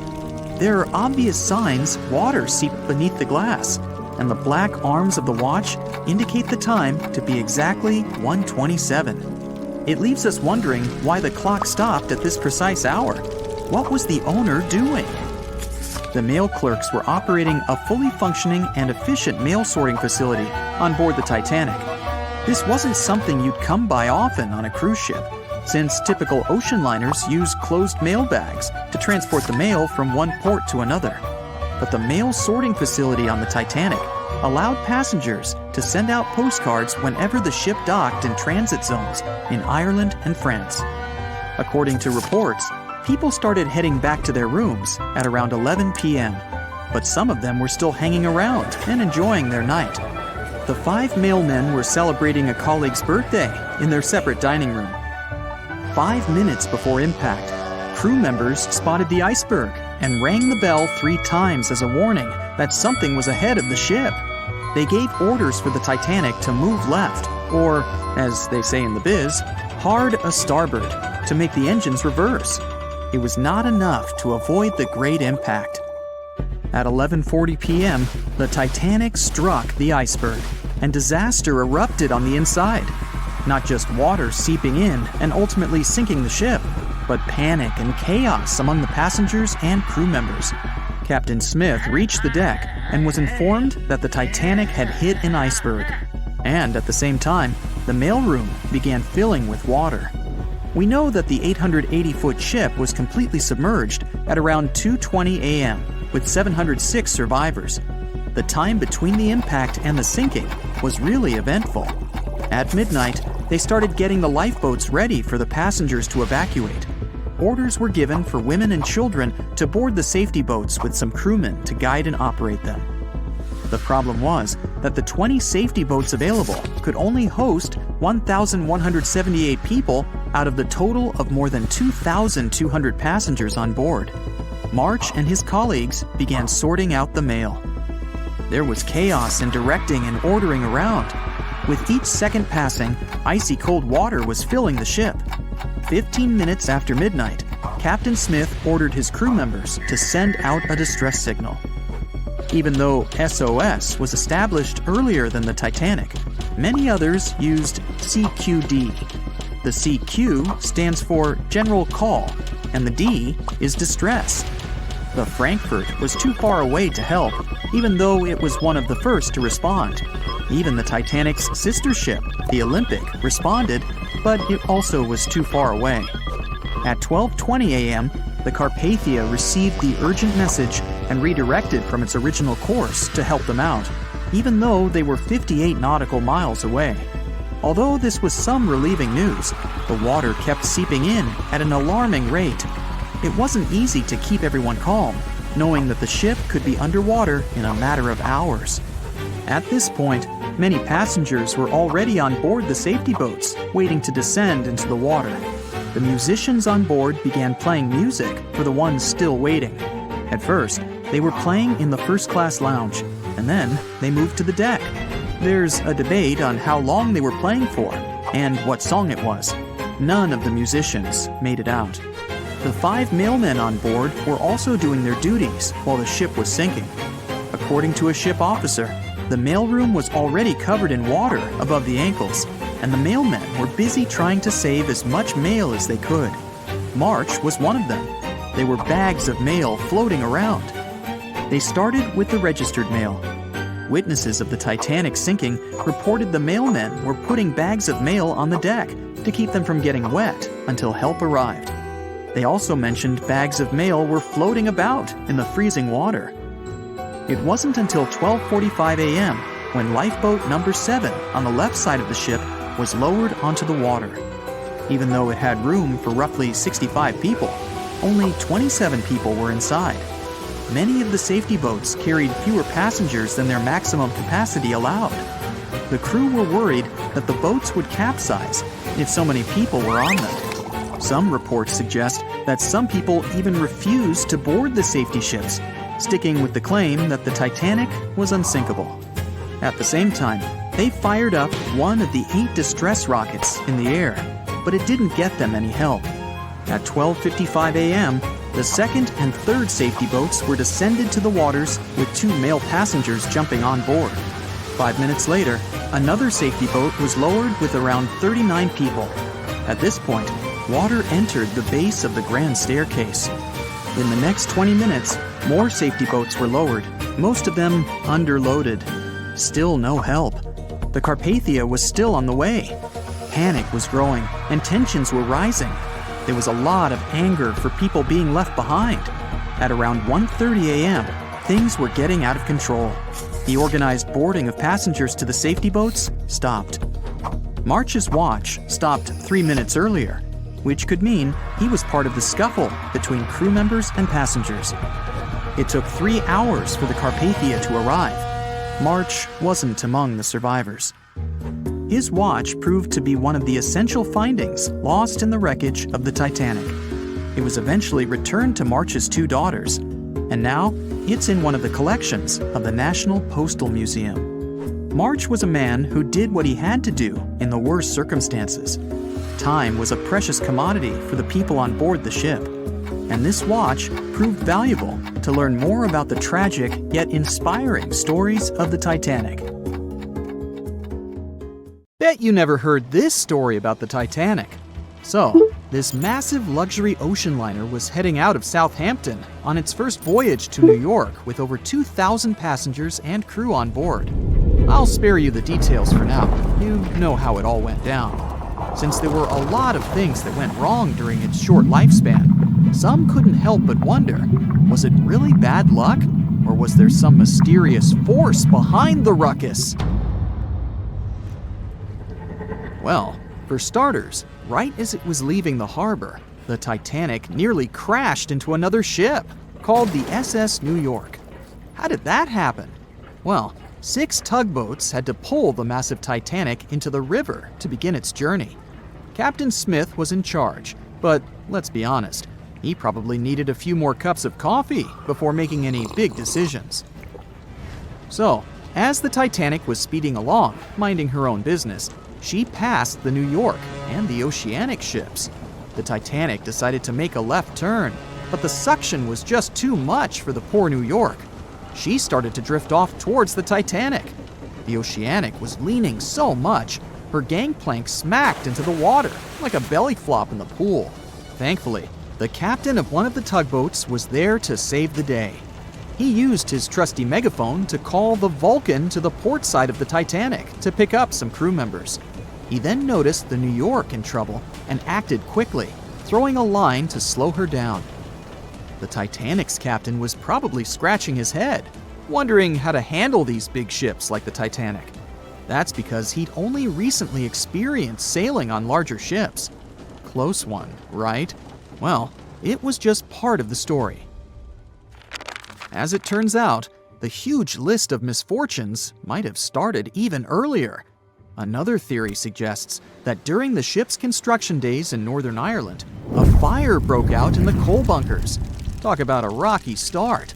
If this information is correct, then the ship's hull may have been affected by the incident before it even set sail. Fans of this theory argue that a fire popped up inside one of the Titanic's large coal bunkers and really damaged an important segment of the ship's hull. Some claim there's even photographic evidence to back this up. A bunch of photos documenting how the ship was made and pampered for its maiden voyage were found, and they showed a significant black streak on the outside of the Titanic's hull. Weirdly enough, the streak was really close to where the iceberg hit during that cold April. Now I know what you're thinking. This theory might sound far-fetched, but most of these people have been gathering information about the Titanic for decades, and they're convinced that this is the real deal. They even believe that the fire started way earlier than the day the Titanic set out on its maiden voyage, particularly about 3 weeks prior. Why was this overlooked? Well, because of fear of bad press, mostly. Also, because of all the fuss created around the unsinkable ship, it was important that they stuck to the initial calendar.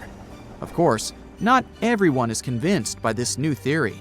Some people think it's just another wacky idea to add to the long list of Titanic sensational theories. What if I told you there were even rumors about part of an ancient Egyptian coffin being on board? Could that have had something to do with the disastrous ending of the Titanic?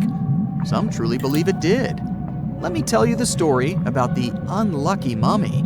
It's a tale that'll give you goosebumps. Back in the 19th century, this ancient Egyptian artifact, a mummy case lid to be exact, was brought over to Europe.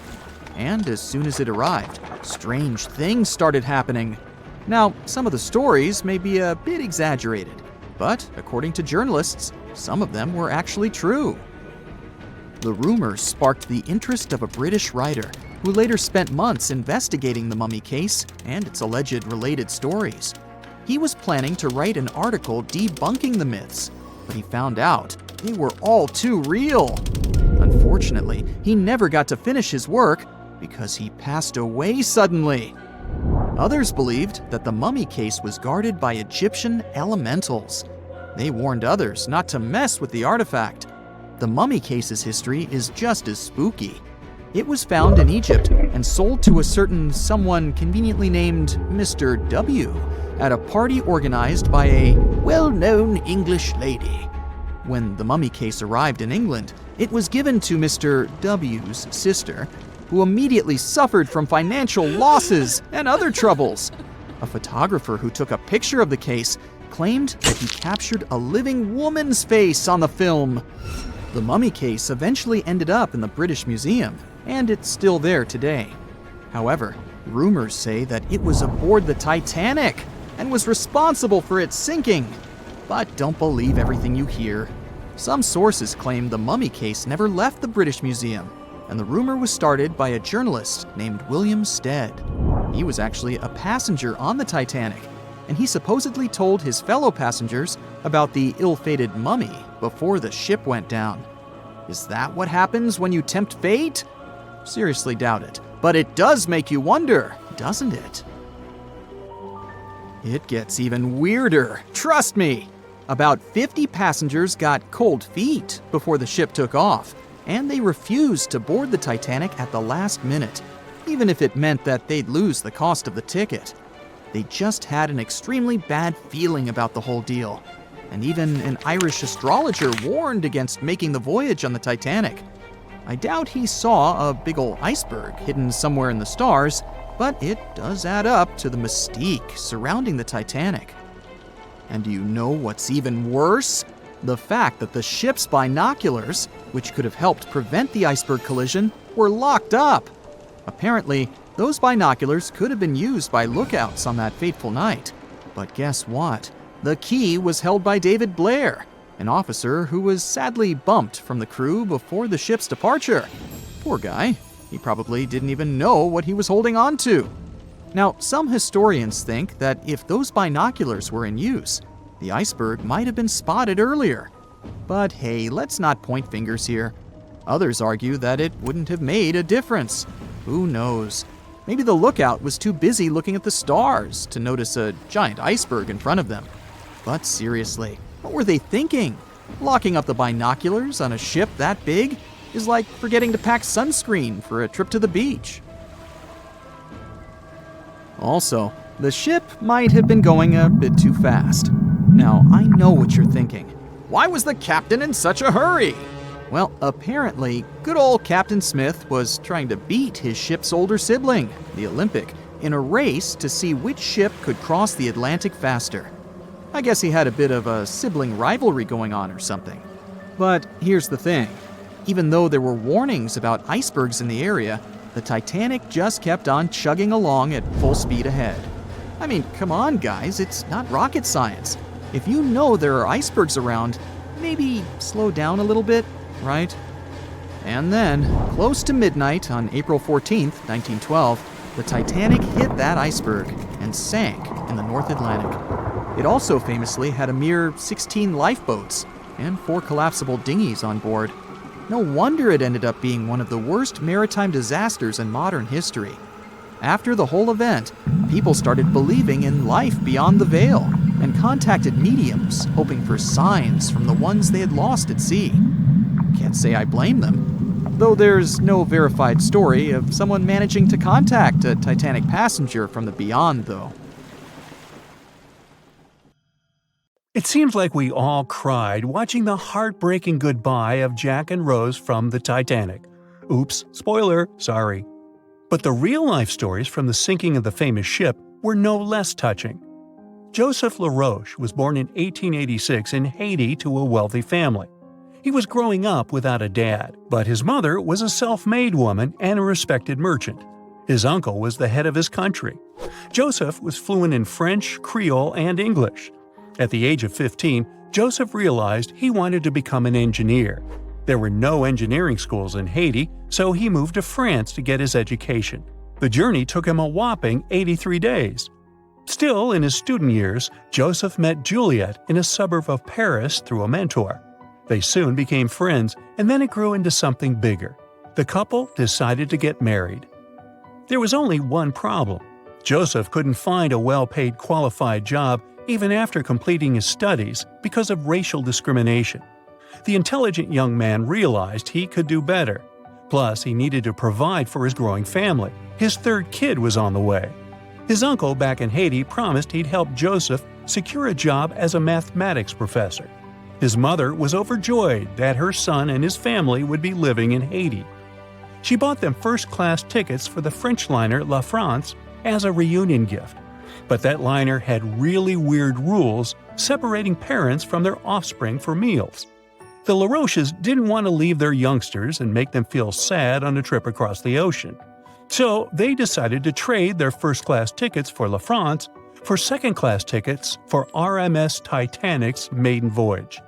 The Titanic was all the hype, and it didn't separate families, so it looked like a great deal.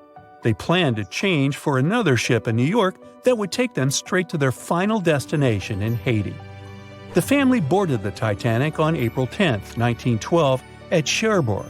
They had 3 days to enjoy the luxurious staterooms, a dining salon, a library, and 3 outdoor promenade decks available to second-class passengers. Juliet sent a letter to her father from Titanic's final stop in Queenston, Ireland. She told him they were more than happy with the accommodation. They had 2 bunks in their cabin and a couch that converted into a bed for their youngest family members. The family made friends with some nice co-passengers with whom they had traveled together from Paris. She thought they had been the only other French people on board, so they sat together for meals. Juliet mentioned they had all spent time together on the deck of the liner. She also wrote the people on board were friendly, although some sources say the family had gone through quite a lot of mean stares, gossip, and remarks. On the night of April 14th, their exciting journey came to an abrupt end. Even though Titanic's wireless operators had received warnings about drifting ice from nearby ships, the liner continued to plow ahead at full throttle. It was around 11:40 p.m. when Titanic's hull collided with the Iceberg around 370 miles off the coast of Newfoundland. The practically unsinkable ship was severely under-equipped with lifeboats, enough for only about half of its 2,200 passengers. The nearest rescue ship, the Carpathia, was too far away to help. A steward woke up the LaRoche family and took them to the lifeboats, as Juliet remembered later. She couldn't speak any English, so everything that was going on seemed even scarier to her. A little after midnight, the crew received the order to give priority to women and children when boarding the lifeboats. Juliet later remembered a terrible panic had begun, as people had been pushing each other to get to the desired seat. At some point, she felt they had pulled away her older daughter and thrown her into the abyss. A moment later, she had joined her Simone in the same emptiness. So, pregnant Juliet and her two daughters got spots in Lifeboat 14. But they had to say goodbye to Joseph as the boat was being lowered into the sea. He wrapped his coat around Juliet, saying she'd need it, and promised to get in another lifeboat and see her and the little ones again in New York. The 25-year-old Joseph LaRoche didn't manage to stay true to his word. In a couple of hours, Titanic sank underwater, taking the lives of almost 1,500 people. Joseph was one of them.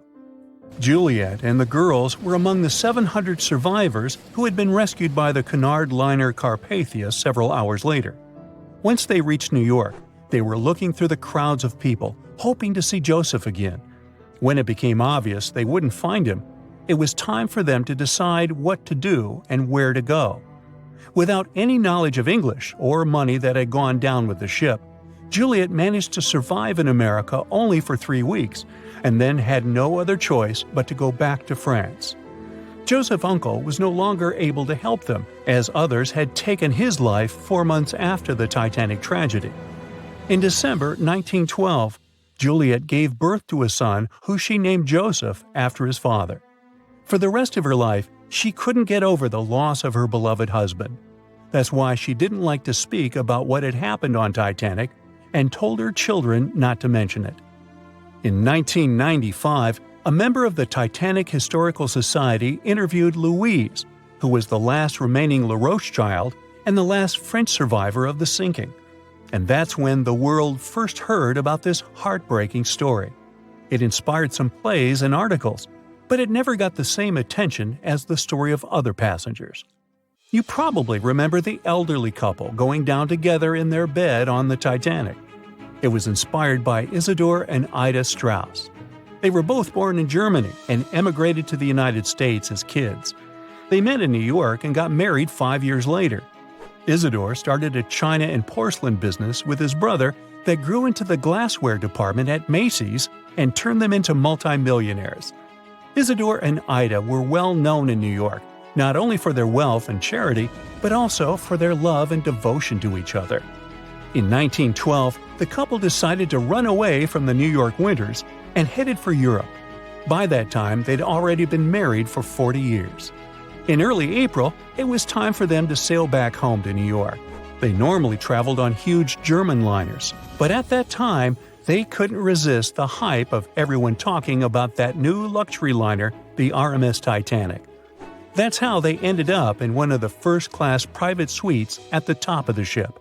The Strauss couple spent their evenings dining in front of a live orchestra in a hall filled with fancy furniture and expensive wooden paneling. On the night of April 14th, they felt a slight tremor and then left their private suite and waited for instructions from the crew. They told the passengers not to lose their passes, as they'd need them when everyone got back on board. But the ship was going under. The Strauss couple were standing next to Lifeboat 8. Mr. Strauss, who was 67 at the time, was offered a seat with his wife because of his age. He refused it, saying he was not too old to sacrifice himself for a woman. He wanted to wait and make sure no women and kids were left behind. Ellen Bird, Ida's maid, hesitated before getting on the lifeboat, but Ida told her to go. She took the easy decision not to leave her husband on the sinking ship. Ida took off her beautiful mink coat and handed it to her shivering maid, saying she wouldn't be needing it anymore. Isidor didn't manage to convince her to save herself, so they stayed together till the end. Some of the surviving first-class passengers later remembered they had seen the couple standing peacefully on the deck, holding hands, just waiting. April 14, 1912. A cold evening somewhere in the North Atlantic. On board the most modern and unsinkable ship, the Titanic, a dinner is held. Two well-dressed men are sitting at one of the tables. One of them is a famous British journalist. He tells his interlocutor an interesting and at the same time terrible story. It all started about 1000 BCE in ancient Egypt. At that time, one woman was born in the city of Thebes. No one knew who she was or what she did, but she had a high social standing. Towards the end of her life, she was proclaimed a priestess in the College of Amen-Ra.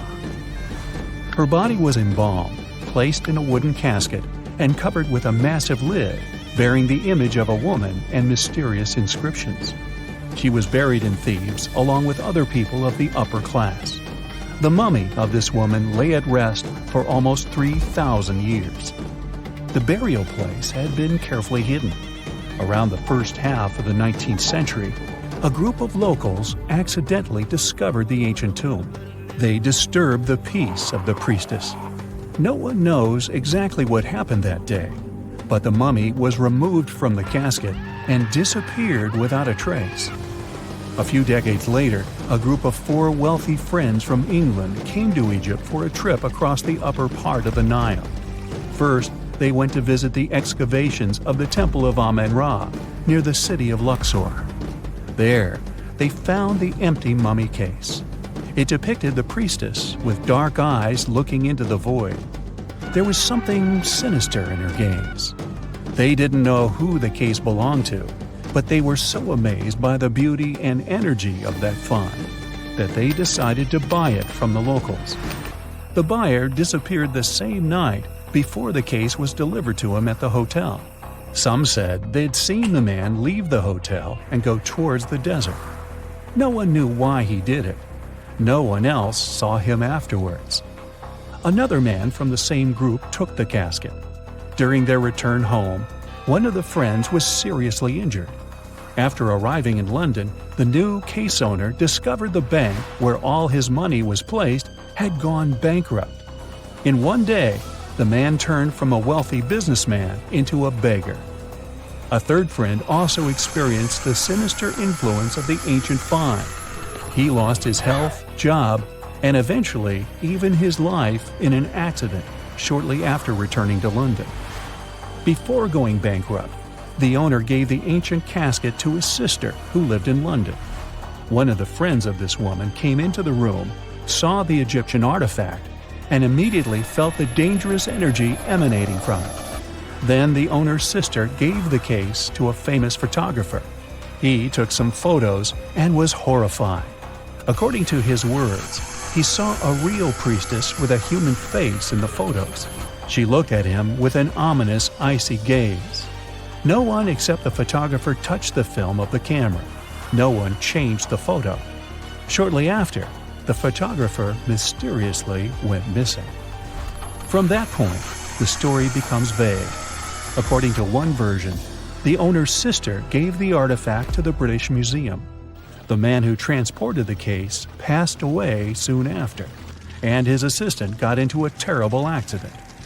Another version says that the item from the Egyptian tomb was bought by a rich businessman. After that, 3 members of his family also had an accident, and his house burned down. Convinced the mummy case was cursed, he gave it to the British Museum. The interlocutor listens to the story with such interest that he forgot about dinner, which has gone cold. "How did you know all this?" he asks. The journalist replies he has been studying everything related to the mummy and its owners for several months. He found evidence of all the accidents and put together the full picture. "So, what happened next?" the interlocutor asks. It seems the mummy case should find peace in the museum. The priestess was surrounded by other kings and queens from different times. However, there was no peace. Scientists and ancient languages experts tried to decipher the symbols on the case. They found out that most of the inscriptions meant curses and misfortunes addressed to those who'd dare to disturb the peace of the priestess. Every night, the guards and museum staff heard the knocking coming from the mummy case. The knocking was accompanied by crying and screaming. Also, someone scattered other exhibits all over the hall every night. Everyone soon came to believe that the priestess's spirit continued to use magic forces. Then, one private collector became interested in the case. He bought it from the museum, not for his collection, but to try to expel the spirit of the mummy from the artifact. It's not known in what ways he tried to do this, but he failed. Then, he managed to sell the mummy case to a rich American archaeologist. That guy decided to move the mummy to New York. And what? What happened next? The interlocutor asks with interest. That's it. End of story, the journalist answers. What do you mean? What happened to the mummy? Where is it now? The journalist looks at the interlocutor with some excitement. She's here. She's on the Titanic, he says. The interlocutor looks scared and confused. But the journalist confirms the sarcophagus is here. He doesn't doubt it because he saw it with his own eyes. After dinner, they go to their cabins. The journalist lies down but can't help thinking about the mummy. He tries to convince himself that everything he has found out about the priestess is a myth. There is no curse. The moment he finally falls asleep, he feels a slight push. A few minutes later, a crew member knocks on his cabin door. He informs that all passengers must go to the upper deck because something has happened to the ship. The journalist goes out into the fresh air and sees a huge crowd of people. There's no panic yet. Someone says that something has happened to the engine. Others say it's just a precaution. The journalist immediately understands everything. The ship is sinking. The priestess did it. In less than an hour, the Titanic completely went underwater. One legend says the priestess influenced the captain of the ship. The crew members didn't dare to put such a valuable cargo in the hold. Therefore, they placed the box with the artifact near the captain's bridge. On that fateful night, the captain decided to look at the casket with his own eyes. After that, his behavior became weird. They said the spirit clouded his mind. When the ship entered the territory filled with icebergs, he refused to slow down, despite the requests of the crew. The sarcophagus may still lie at the bottom of the Atlantic Ocean even now, with the priestess finally having found her peace. Okay, this story is nothing more than a legend. There's no record or evidence that the Titanic was carrying any kind of mummy or sarcophagus.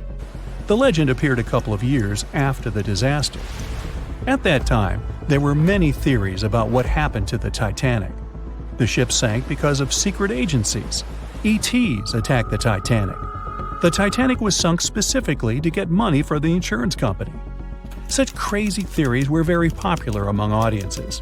One of these theories was developed by a well-known newspaper. Journalists published an article about the cursed mummy on board the Titanic. The rest picked up the legend and it became popular. One of the reasons why people believe in such things is hidden in human psychology. Any fake legend tells something secret, things that people don't or shouldn't know about. When a person reads this, they feel special because now they know a terrible secret. This sense of self-importance is the reason for the popularity of conspiracy theories. Well, it is also important to note that all these theories are really interesting. By the way, the mummy from this story actually exists, and it's in the British Museum. More precisely, there's only a wooden lid from the sarcophagus with the image of a woman. It's still unknown who it belonged to. The identity of the last owner is also unknown. It's only known the exhibit was transferred to the museum at the end of the 19th century. There, she was called the Unlucky Mummy. The museum staff reports that it doesn't bring any misfortunes. The screams and knocking from the lid are just a myth. You can come and see the exhibit yourself with your own eyes, if you dare, of course.